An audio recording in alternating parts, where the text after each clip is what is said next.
I see successful agents making these same 8 mistakes over and over again, and it's costing them hundreds of thousands in lost income. If you're doing any of these, stop right now. In fact, I made many of these mistakes as a new agent myself, and when I learned what I'm going to teach you here, my business exploded. Look, I've been in real estate for over 18 years. I've done nearly 1,000 transactions as a single agent, and I've been one of the top agents in my MLS for the better part of a decade, along with coaching thousands of agents across the country. And here's what I've learned. The difference between agents making $100,000 and agents making $500,000 isn't talent, market conditions, or luck. It's that high earners have eliminated these 8 critical mistakes that keep most agents stuck in mediocrity. These aren't beginner mistakes either. I see top producers making these same errors, and it's the reason they plateau instead of continuing to grow their business year after year. The first mistake that's costing you massive income is working with unqualified buyers. I see agents spending months showing houses to people who can't even get approved for a mortgage. Here's what most agents do wrong. Someone calls about a listing, says they want to see it, and the agent immediately starts scheduling showings. No pre-qualification conversation, no buyer consultation, no understanding of their actual ability to purchase. I used to make this mistake early in my career as well. I'd spend entire weekends driving around unqualified buyers, thinking that I was being helpful. Meanwhile, qualified buyers were working with other agents who had better systems. Here's what you should do instead. Every buyer inquiry gets the same response. I'd love to help you find the perfect home. Before we start looking, let's have a quick conversation to make sure we're looking in the right areas and price ranges. When can we schedule 15 minutes to chat? During that conversation, you're qualifying their time frame, their financing, and their motivation. If they won't take 15 minutes to have this conversation, they're not serious buyers. This one change will save you dozens of hours per month and allow you to focus on buyers who actually close. Mistake number 2 is not having a systematic follow-up process.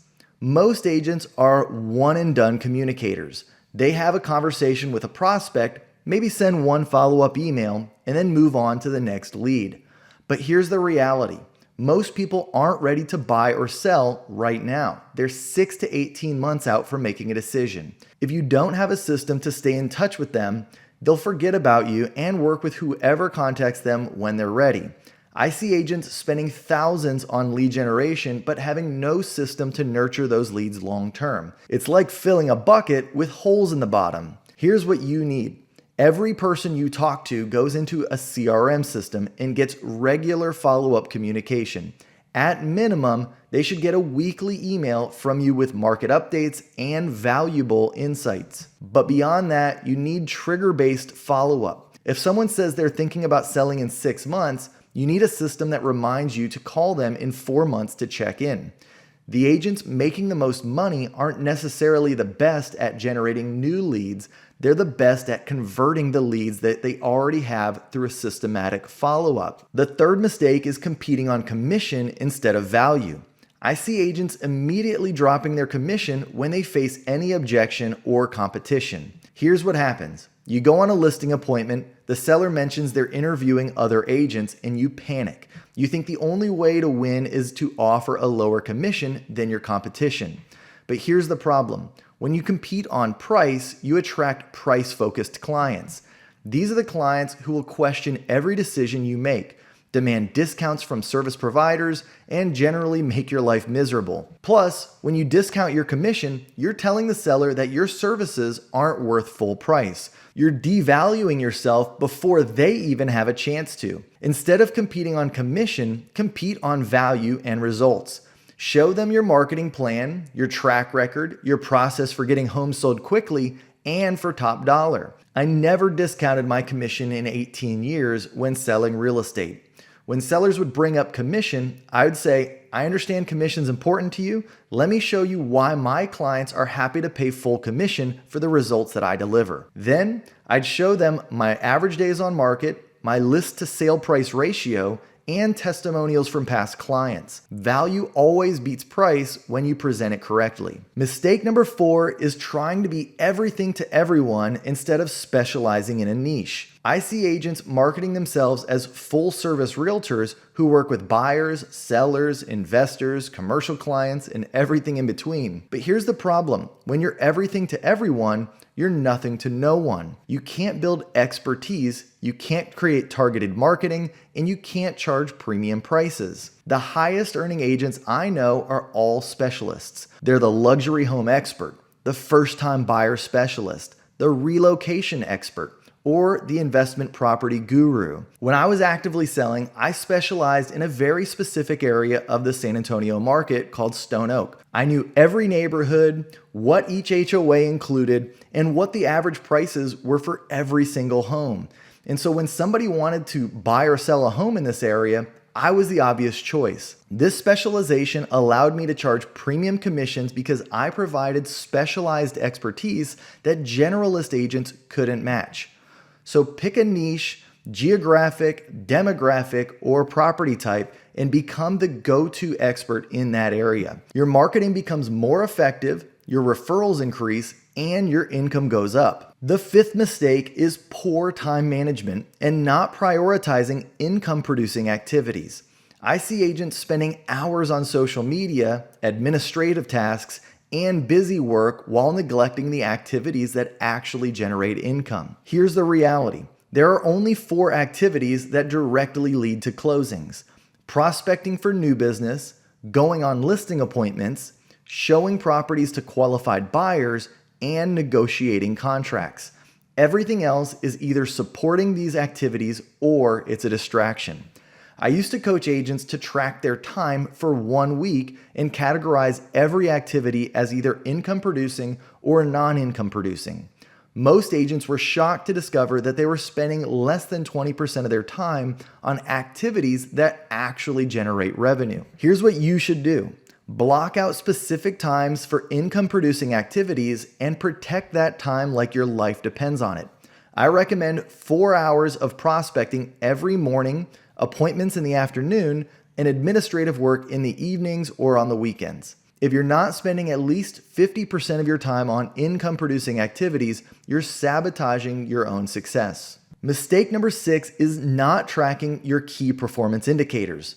Most agents have no idea what their conversion ratios are, how many contacts they need to make to generate a lead, or what their average commission per transaction is. You can't improve what you don't measure. If you don't know your numbers, you're flying blind and making decisions based on feelings instead of facts. Here's the key numbers that every agent should track: contacts per day, contract to lead conversion ratio, lead to appointment conversion ratio, appointment to listing conversion ratio, average days on market, list to sale price ratio, and average commission per transaction. When you track these numbers, you can identify exactly where your business is breaking down and focus your improvement efforts on the areas that will have the biggest impact. For example, if you're making 50 contacts per day but only generating 2 leads, you have a conversion problem, not an activity problem. You need to work on your scripts and conversation skills, not make more calls. But if you're generating plenty of leads but not converting them to appointments, you have a follow-up problem. You need better systems for nurturing leads over time. The agents who track their numbers consistently are the ones who can scale their business predictably. The 7th mistake is neglecting past clients and treating them like one-time transactions instead of lifetime relationships. Most agents work hard to get a client, close the transaction, and then never talk to them again until they need a referral. This is leaving massive money on the table. Your past clients are your best source of future business through repeat transactions and referrals, but only if you maintain the relationship. Here's what most agents don't realize. The average person moves every 7 to 10 years. If you sold them a house and stay in touch, you'll likely get their next transaction too.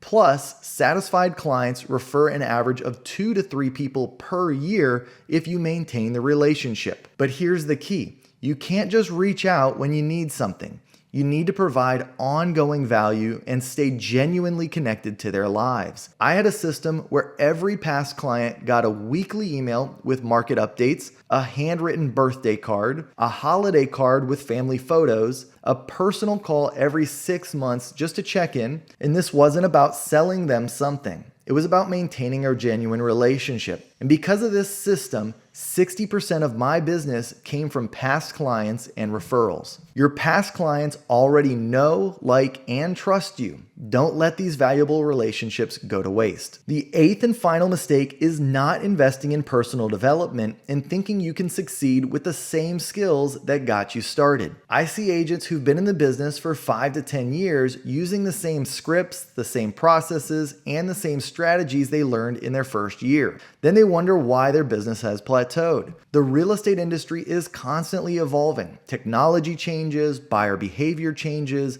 market conditions change. If you're not continuously learning and improving, you're falling behind. The highest earning agents that I know are constantly investing in coaching, training, books, and courses. They understand that their income is directly tied to their skill level, and they're always working to improve. This doesn't mean chasing every new shiny object or strategy. It means consistently working on the fundamentals, your scripts, your processes, your systems, and your mindset. I spent over $50,000 on coaching and training during my selling career, and it was the best investment I ever made. Every dollar I invested in my education returned 10x in increased income. If you're not investing at least 10% of your income back into your personal development, you're limiting your potential. Okay, so let me show you the real cost of these mistakes with a specific example.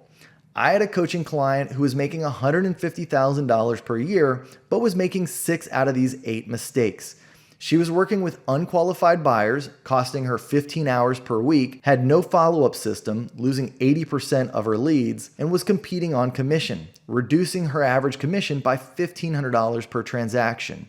She had no niche, making her marketing ineffective, and wasn't tracking her numbers, so she couldn't optimize them, and was neglecting past clients, which was making her miss out on over 60% of potential referral business. Here's what happened when we fixed these issues. Before, she was doing 20 transactions per year with an average commission of $7,500 per transaction. Her total income was $150,000, working 60 plus hours per week. Fast forward 18 months later now, she's worked on those things we talked about before. She's doing 35 transactions per year with an average commission of $12,000 and a total income of $420,000, working 40 hours per week. Same market, same agent, but she eliminated the mistakes that were sabotaging her success. So here's your action plan to eliminate these mistakes immediately. This week, implement a buyer qualification process. No showings without a consultation. Set up a basic CRM system for follow-up. Calculate your current conversion ratios and key numbers. Okay, now over this entire month, you need to choose your niche and update all your marketing materials accordingly. Create a time blocking schedule that prioritizes income producing activities, and then develop a past client nurturing system. And finally, over the next 90 days, you should invest in coaching or training to improve your skills. Track your numbers weekly and optimize based on the results. And build systematic follow-up processes for all your lead sources. The key is to focus on one mistake at a time. Don't try to fix everything at once. That's a recipe for overwhelm and failure. Look, I know this might be hard to hear. Maybe you recognize yourself in several of these mistakes. But here's the good news. Every mistake is fixable, and the agents who fix them see dramatic improvements in their income and quality of life. The difference between successful agents and struggling agents isn't talent or market conditions. It's that successful agents have eliminated these costly mistakes from their business. Your competition is probably making most of these mistakes right now. While they're working with unqualified buyers, competing on commission, and neglecting their past clients, you can be building systems that generate consistent, high-quality business. The choice is yours. You can keep making these mistakes and wonder why your business isn't growing, or you can eliminate them and join the top 15% of agents who control their income and their schedule. If you want the specific systems, scripts, and processes I use to help agents eliminate these mistakes and build six-figure businesses, check out the link in the description to book a call about our free coaching program. It's 100% free. We sell nothing on that call. And hey, if you made it this far in the video, you're clearly serious about taking your real estate business to the next level. Type #NCrew in the comments so I know that you watched until the end. I love seeing who my most dedicated viewers are. And lastly, don't forget to subscribe because next week I'm breaking down the exact daily schedules that allows top producers to work fewer hours while making more money.